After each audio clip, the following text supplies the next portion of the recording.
L'Église catholique fait mémoire de saint Claude de la Colombière.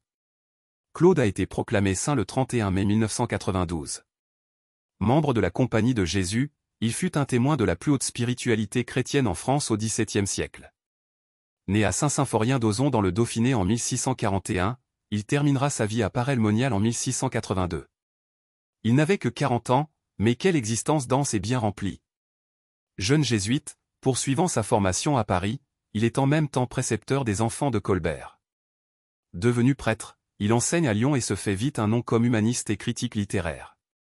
Son existence va prendre un tournant incroyable. Nommé supérieur du collège des Jésuites à Paray-le-Monial, le Père Claude se trouve confronté à une mission inattendue. Confesseur au monastère de la Visitation, il y trouve une visionnaire, sœur Marguerite Marie.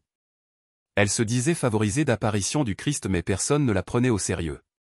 Témoin de son équilibre humain et de son humble sainteté, le Père Claude accepte de la guider et lui demande de mettre par écrit le récit des apparitions et du message du Christ, le Sacré-Cœur. La mystique a trouvé sur sa route un vrai spirituel. Claude de la Colombière a comme elle la hantise de faire connaître l'amour du Christ qui surpasse toute connaissance, comme le proclamait saint Paul. Le jésuite fut envoyé ensuite en Angleterre.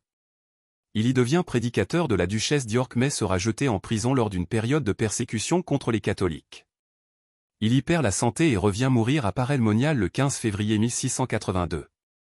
Ce n'est qu'après sa mort que sera célébrée pour la première fois, selon la mission donnée à sainte Marguerite Marie, la fête du Sacré-Cœur.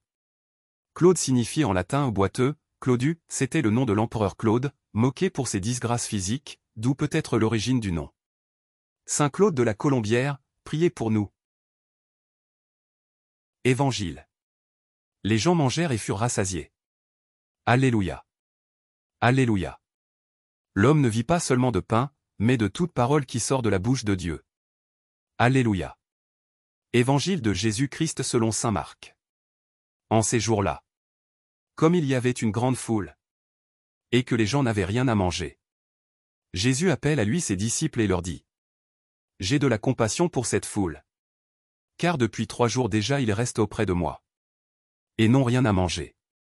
Si je les renvoie chez eux à jeûne, ils vont défaillir en chemin. Et certains d'entre eux sont venus de loin.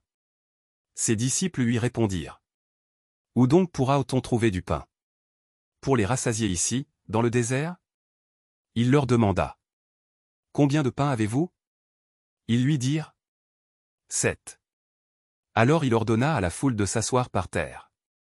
Puis, prenant les 7 pains et rendant grâce, il les rompit. Et il les donnait à ses disciples, pour que ceux-ci les distribuent. Et ils les distribuèrent à la foule. Ils avaient aussi quelques petits poissons, que Jésus bénit et fit aussi distribuer. Les gens mangèrent et furent rassasiés. On ramassa les morceaux qui restaient. Cela faisait 7 corbeilles. Or, ils étaient environ 4000. Puis Jésus les renvoya.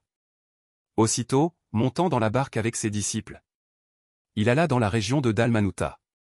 Acclamons la parole de Dieu. Louange à toi Seigneur Jésus.